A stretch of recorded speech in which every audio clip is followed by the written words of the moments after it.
Hi! Welcome, welcome, welcome! Happy New Year 2025! Ang bilis ng panahon. Grabe, New Year na agad. Oh my God! Happy New Year, guys! Welcome sa aking pinakaunang podcast sa taong ito. At pinakauna talaga to sa buong buhay ko. Diyos ko, anong kalokohan ang pinagagawa ko ngayong taon.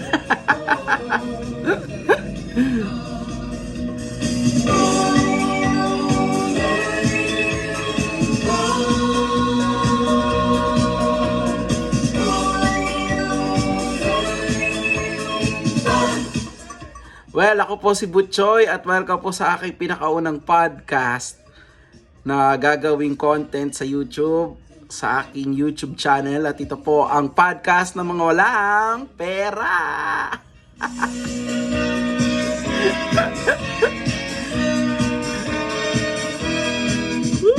Walang pera, yes!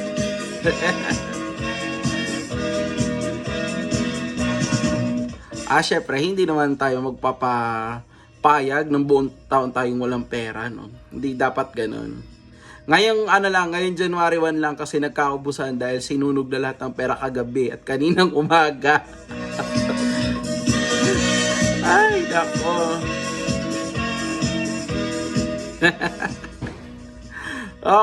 Kamusta po ang inyong naging pagsalubong sa bagong taon? I hope na naging okay at alright ang inyong pagdiriwang ng bagong taon 2025 sa inyong mga lugar. Syempre alam naman natin na taon-taon parang naging kinagawian na natin yung maging maingay, maging magarbo at maging makulay yung ating selebrasyon ng bagong taon.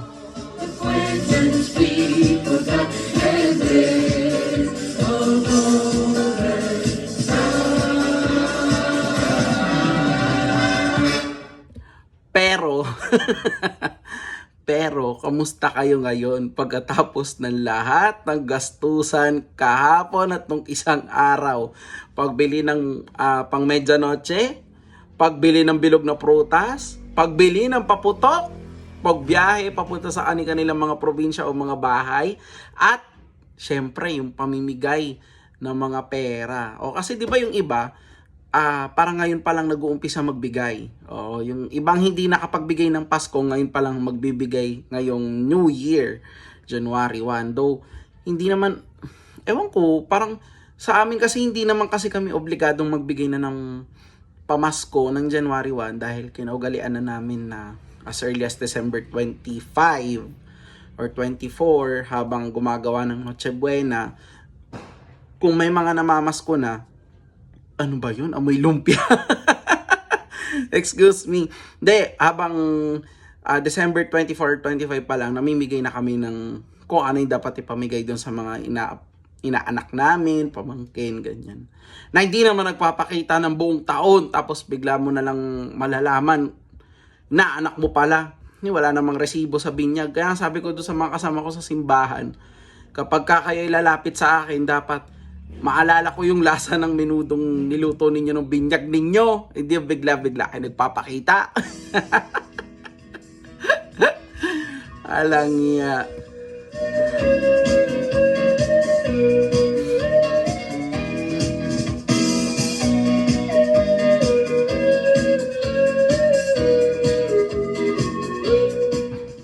Uy, saka speaking of pala, no, ang dami na namang napotokan ngayong taon. Oo.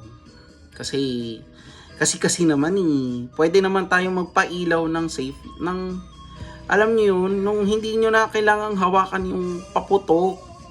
Ba't kasi hinahawakan ninyo? Diyos ko naman, ano ba naman trill yan?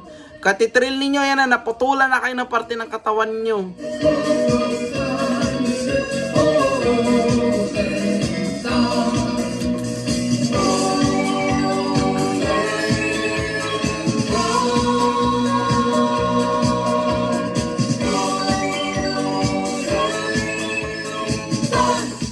At take note ha, take note, hindi lang naman isang gabi yan eh. Diba? Yung pagkakaputol ng mga daliri ninyo at mga kamay ninyo. Hindi naman sa pinagtatawanan ko yung mga na-aksidente, ano? Kaya lang, yung iba kasi dyan, kasalanan din nila eh. Diba? Meron na, alam nyo yung mga paputok ngayon, may instructional materials na yan. Lahat ng, hindi naman sa lahat, pero yung mga aerials kasi, yung mga properly wrapped, yung mga maayos ng pagkakabalot ng pailaw at paputok, may mga instructions na yan doon eh, may mga etiketa na yan kung paano sisindihan, gaano ka dapat kalayo sa mga tao, saan ka pwede magsindi, and so on so forth. Yun dapat isinusunod. Oo. Wag na ninyong ipilit sa susunod na taon kung delikado naman yung lugar ninyo at kung hindi naman sumindi, wag nyo nang pilitin. Kasi kaya kayo napeperwisyo, kaya tayo nadidisgrasya kasi ang dami pa rin nagpipilit na maghawak ng paputok, pakitang gilas, o di kayo mga nakainom, o di kayo mga for the content. Diyos ko po, kako-content ninyo na emergency room tuloy kayo. O, di ba? Walang may gustong magbagong taon sa ospital na inooperahan yung kamay tapos nagpuputukan pa sa labas. Lahat masaya, kayo lang ang hindi.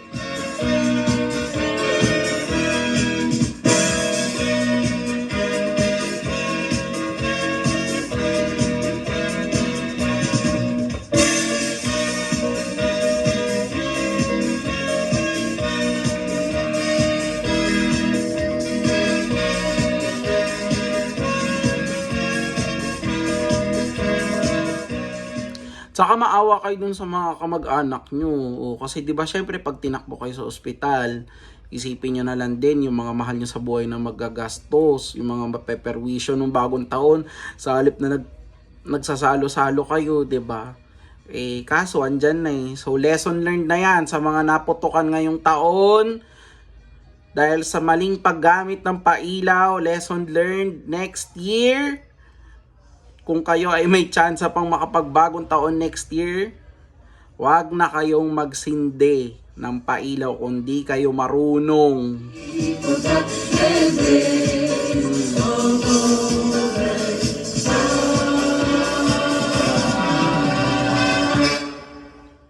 Tsaka kasi alam nyo, ang pinaka-importante naman dyan, yung safety ng bawat isa. Alam nyo, dito sa amin, sa Cubao, kung di nyo naman na itatanong, tingin ko naman wala kayo pakialam.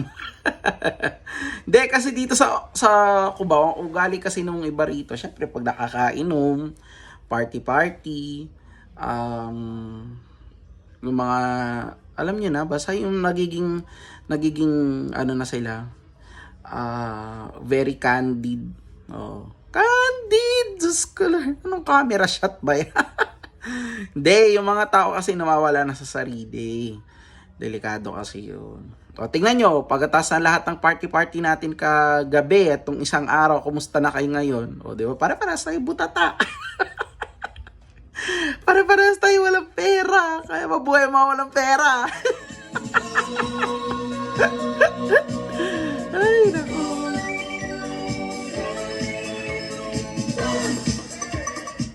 Hindi pa, pero ano yan, sa akin naman kasi alam nyo pagka ako ay, yan, kagaya ngayon, 'di ba? Hindi naman sa pagbubuhat ng sariling bangko, pero may tinatabi kasi akong certain amount ng pera. O mga halagang 100. 100 pesos.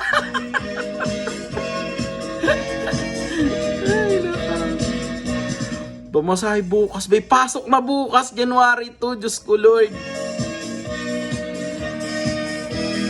Kaya ako hindi ko pa matanggap na may pasok na ako bukas eh. Nagtatanungan nga kami, baka may suspension.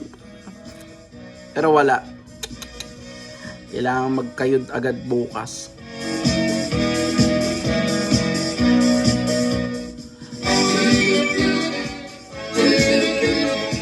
For the grind ng mga tao. Well, wala di tayo pinanganak na mayaman, kaya kailangan natin kumilos.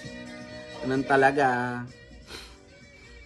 Ayun, so ang usapan lang natin ngayong gabi, dahil testing lang naman na podcast talk, 15 minutos lang ang ibibigay ko sa inyo. Parang kayo pa'y dehado, ano? Hindi, ano lang naman, kumustahan lang naman kasi pinakaunang podcast ko pa lang naman to eh. So testing muna, record, tas po sa YouTube. Pag kumagat, edi go. Pag nilangaw, edi ano na, di back out na. Ay, masama.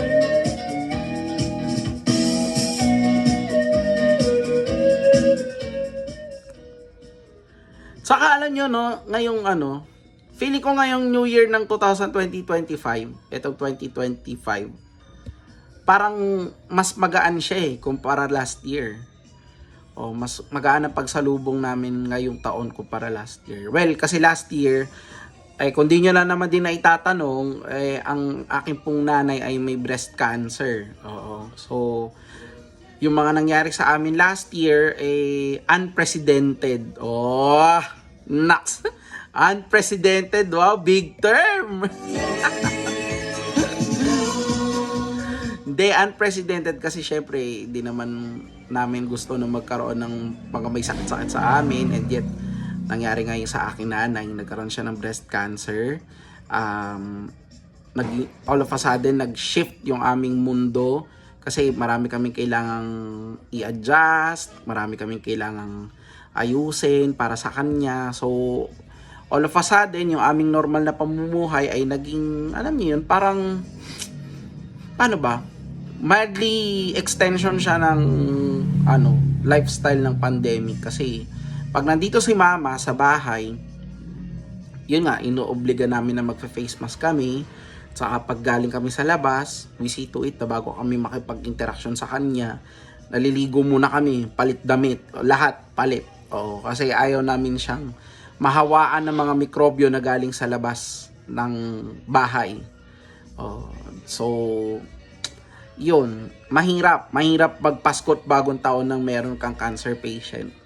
At the sense na marami ka kasing dapat ingatan. 'Di ba kagaya ngayon, Pasko at bagong taon. Alam niyo naman kasi na yung panahon kasi ay malamig, 'di ba? So pagka malamig, ano 'yon, ang mga seasonal sickness, ubo, sipon, trangkaso, sore throat,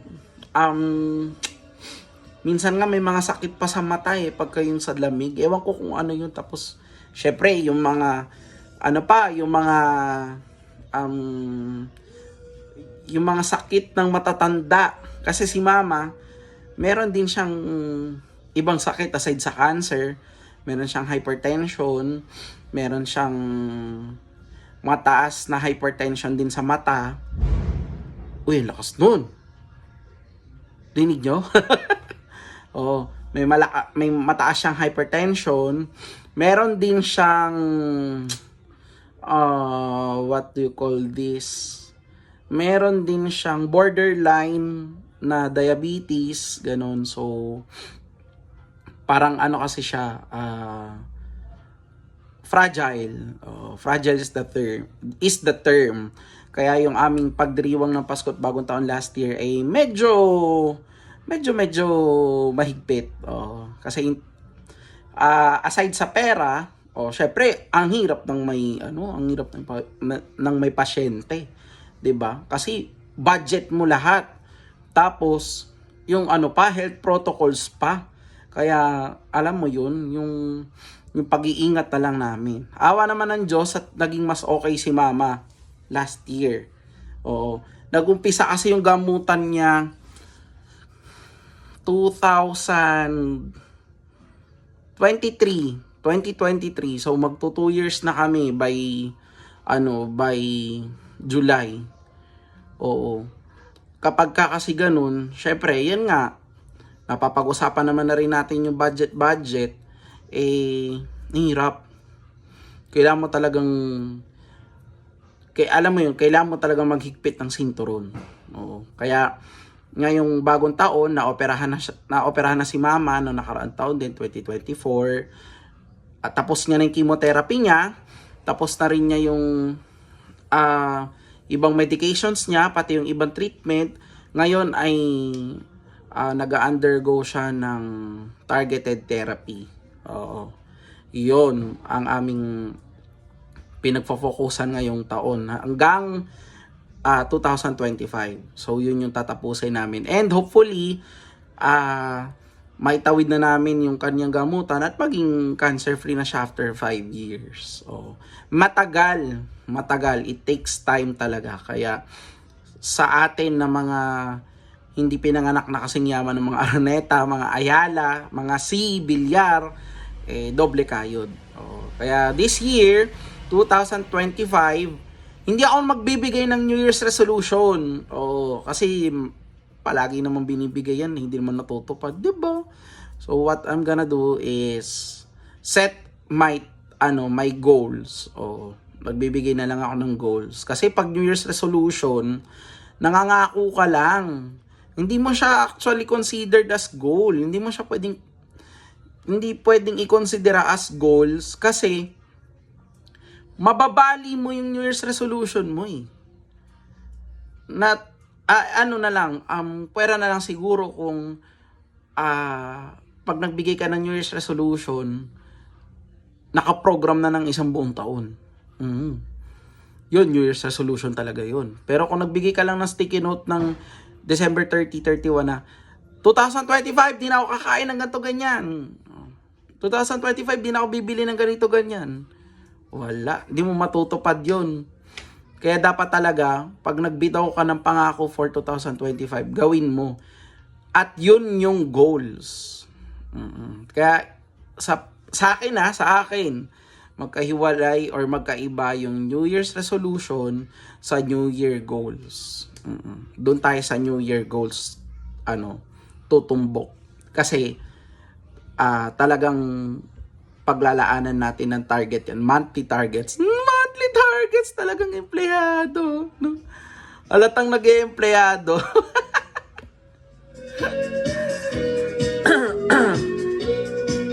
Ay, nako. Saka diba, na rin January 1 na. Lahat na ng ginastos, lahat na ng inipon mo ng 30-31, parang paputok lang yan. Nagliyab na.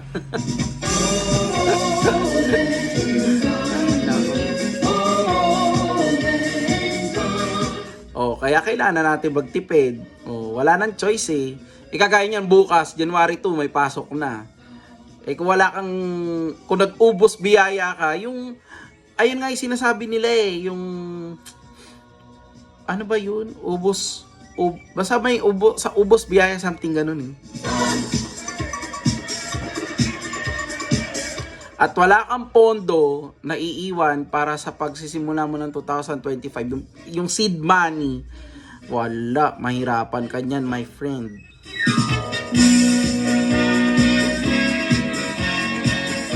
Wala ring magpapautang sa'yo. Lahat ng tao naghahanap ng pera ngayon, Diyos ko Lord.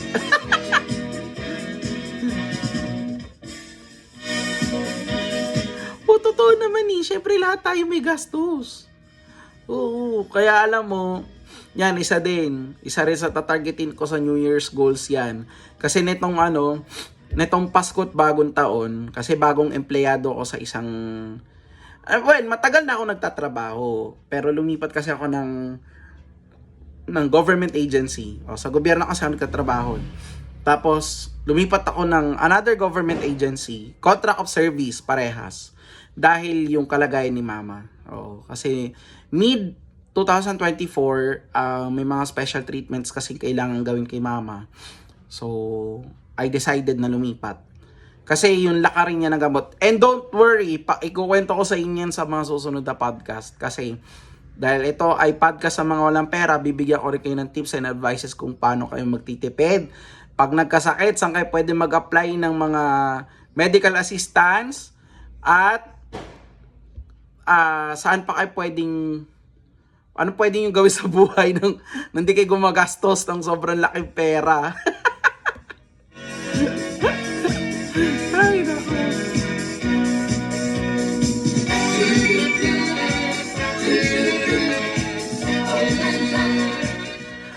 Kasi 'di ba, it takes courage ano bang tawag dito? It takes courage to face the truth. Wah!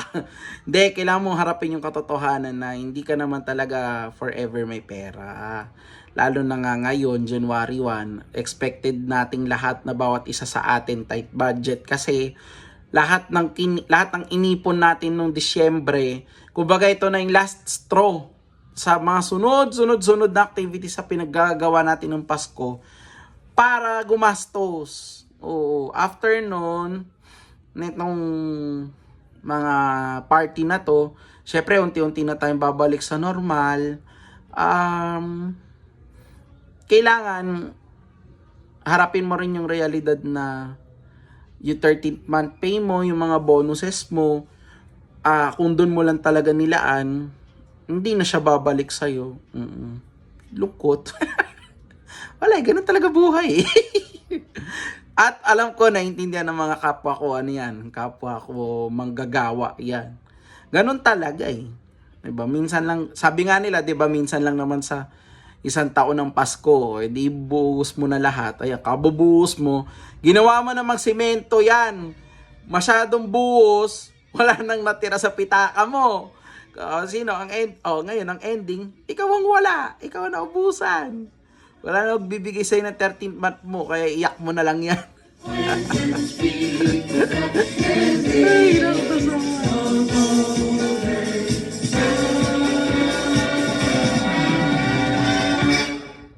Ay, at yun na nga, 'di ba? Eh ganun talaga, at least 'di ba masaya naman kayo. Yung mga regalong binigay mo sa mga mahal mo sa buhay this year, this Christmas and this New Year, nakasaya naman sa kanila at yung mga gastusin na talagang pinaglaanan mong gastusan napakinabangan mo naman. Naiirita ako, ba't ganun yung mukha ko? Para akong parang may filter. Oo. Parang may glitters. Sa ilaw pala yan. Okay. Pangit kasi, ba't ganun? Ano ba? Mabalik tayo. Yung mga pinagkagastusan mo nung New Year, nung Pasko at Bagong Taon. Importante kung saang purpose yan o kung saan mo talaga, ano man Tagalog ng purpose, yung inilaan, yon. Kung saan mo talaga inilaan yung perang pagkakagastusan mo, yun talaga yung napaggamitan mo. No questions asked na yon, okay na yon, kalimutan mo na yon. Pero kung palagi mo kasing babalik-balikan yung mga perang dapat ganito na lang, dapat ganito. Mga what ifs kasi yan. Sa masusunod na podcast natin ngayong taon, pag-uusapan din natin yan. But for now, importante buo ang kamay mo. Ayan, buo kamay ko. Kasi nagpaputok sa amin din eh. Nasa kapatid ko ako kagabi, wala ako rito sa Cubao. Nandun ako elsewhere. At buo ang pamilya, though di naman not necessarily may ama't ina, pero alam niyo yun, lahat kayo buhay, magkakasama kayo, peaceful kayo, masaya kayo nag-celebrate ng New Year. Hindi man lahat ay pare-parehas ng level ng kasiyahan kahapon o kanina, pero ang importante, masaya ka. At your own. Masaya ka na hinarap mo itong pagpasok ng bagong taon. Kauumpisa pa lang ng 2025. Kaya kung ano man yung mga pinagdududahan nyo, yung mga alinlangan ninyo sa buhay, parang awa nyo na. Utang na labas. Sabi nga sa akin, utang na labas. Wag mo munang intindihin. Kasi unang araw pa lang ng bagong taon, ang dami pang pwedeng mangyari. Ang dami pang posibilidad na pwedeng mangyari. So please keep your asses calm. Diba? Please keep calm. Ganun talaga. Dahil naman tayo dumadaan sa pagkatarantahin pero wag mo naman sagad-sagarin na kaumpisa pa lang ng bagong taon Tataranta ka na agad, ang dami mo nang iniisip sa buhay. Pwede ba? Kaumpisa pa lang ng taon. Masyado pang bata ang bagong taon. So, muna? Hinay-hinay lang, friend. Kung wala kang pera, at pera lang naman din ang pinoproblema mo, huwag kang mag-alala, para-paras tayo. Ganun talaga. O siya, sige na, ako'y magpapasalamat na po. Maraming salamat po sa pakikinig. Kung kayo man ay makikinig sa aking programa ngayong bagong taon. Oo, then again. Again, maraming salamat kasi this is my first ever podcast sa YouTube. So, kung makinig man kayo o hindi, bahala kayo sa buhay nyo. Hindi, joke lang. Kung makinig man kayo, maraming salamat po sa pagsuporta. Ano lang to, kulitan lang to. Kasi for 2025, parang naisip ko, dapat may iba akong pinagkakaabalahan bukod sa pagtatrabaho. Naks! Hardworking ang person. Pag kunwari, tapos pag nasa opisina, ngata lang naman ng ngata ng chichirya.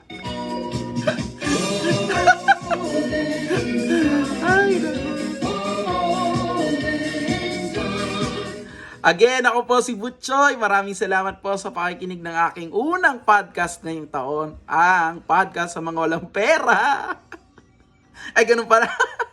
Podcast sa mga walang pera. Thank you guys. Happy New Year. Happy New Year po.